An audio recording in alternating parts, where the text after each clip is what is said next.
The envelope that ruined my wedding was thin and cheerful. Trusted Traveler Programs, the return address said, with a little blue globe that made it look like good news.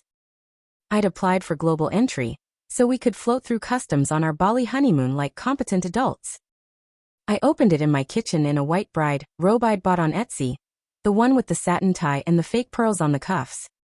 The letter said application denied due to an open warrant, and my heart fell straight through the tile. The warrant wasn't a surprise. That's the worst part. I knew about it. I've known since 2019, when I left Las Vegas with a promise to myself to deal with it later. I was 22, broke and stupid. My friend and I walked out of a boutique with a pair of sunglasses I told myself were practically free because the store was corporate, and they billed shrink into their profits, and other lies you use to make yourself feel like a rebel instead of a thief. Security stopped us at the door. I got a misdemeanor citation, and a date to appear in Clark County Justice Court. I didn't go. I had a back-of-house job at a hotel and a manager who wouldn't change my shift, and then I had the flu, and then I had shame, and the court doesn't care which excuse wears which mask. They issued a bench warrant for failure to appear. I moved to Texas 3 months later, for a fresh start. The warrant stayed in Nevada like a landmine. When I met Daniel, I told myself the truth was complicated. He is a civil engineer who builds things that stand up in storms. He drinks his coffee black and leaves his shoes by the door, and he loves me like a man who assumes tomorrow exists. His mother collects crosses and casseroles. His father is a retired sheriff's deputy. I promised myself I would fix everything before our lives braided together in public. And then I let the months get busy and let later keep its job.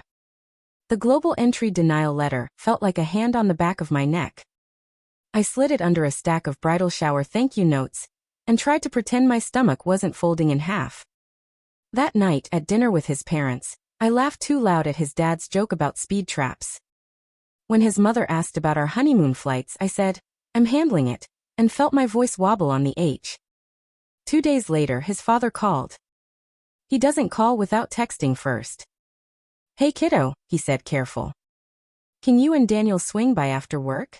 Daniel looked at me in the car and squeezed my knee. "My parents probably want to talk menus," he said. I nodded and tasted metal. They weren't in the kitchen with casserole notes. They were at the dining room table with an iPad open to a county website I didn't know existed. It had my name on it. Warrant active. Charge, misdemeanor theft. Reason, failure to appear. Bail, $1,500. "I'm going to say this plainly so we don't dance around it," his father said. "You have an active bench warrant out of Clark County, Nevada." I called a friend at Metro to confirm it's still in the system. He looked at me like a man who has delivered bad news before and knows how not to make it worse. "Why didn't you tell my son?" Daniel was very quiet. He didn't take my hand. He didn't pull away either. His eyes were on me like a level checking if I was plumb.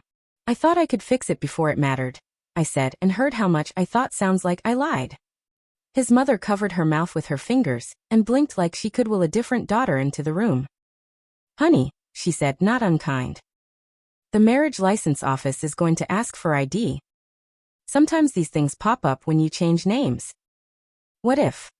"They don't run background checks for marriage licenses," his father said gently, still a cop under the cardigan. "But the warrant is real. If she gets pulled over, if she hits a checkpoint, if anything happens, she could be detained.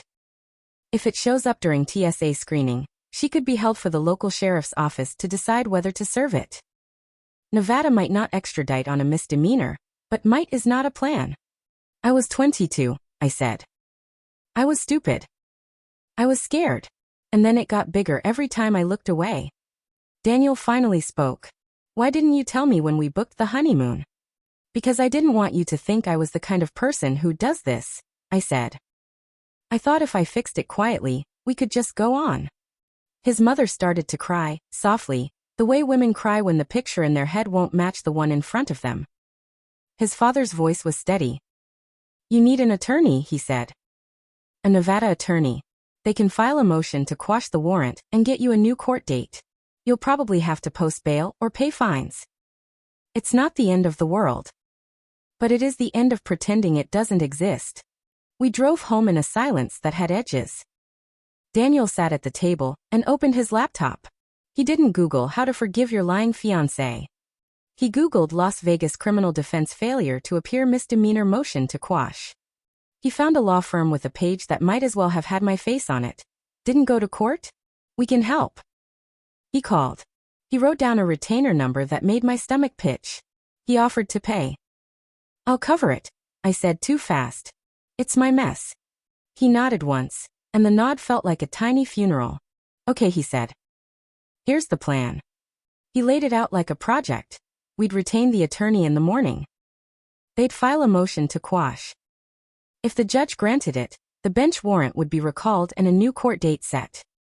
I'd have to appear in person or via counsel. We'd probably have to move the wedding. We can push a few weeks, he said, mouth tight. We'll eat the venue deposit. It's fine. It's not fine, I said, because the kindest lie we tell ourselves is the one that lets us keep being the person we were 5 minutes ago. He sent an email that night to the venue, the caterer, the photographer. Family emergency.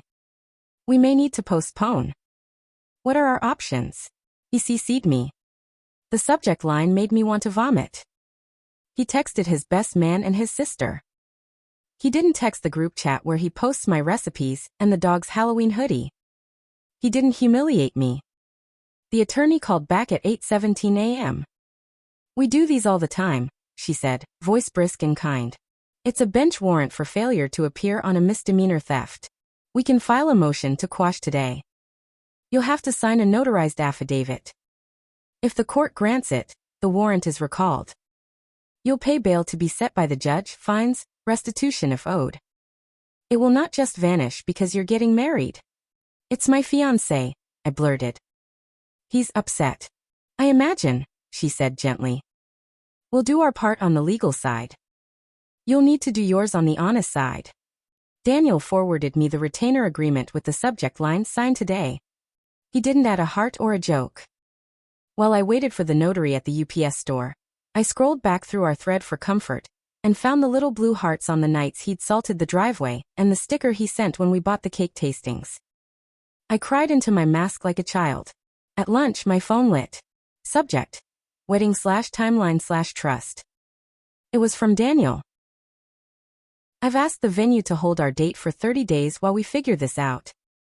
I'll eat the deposit if we cancel. That's on me. It's my choice.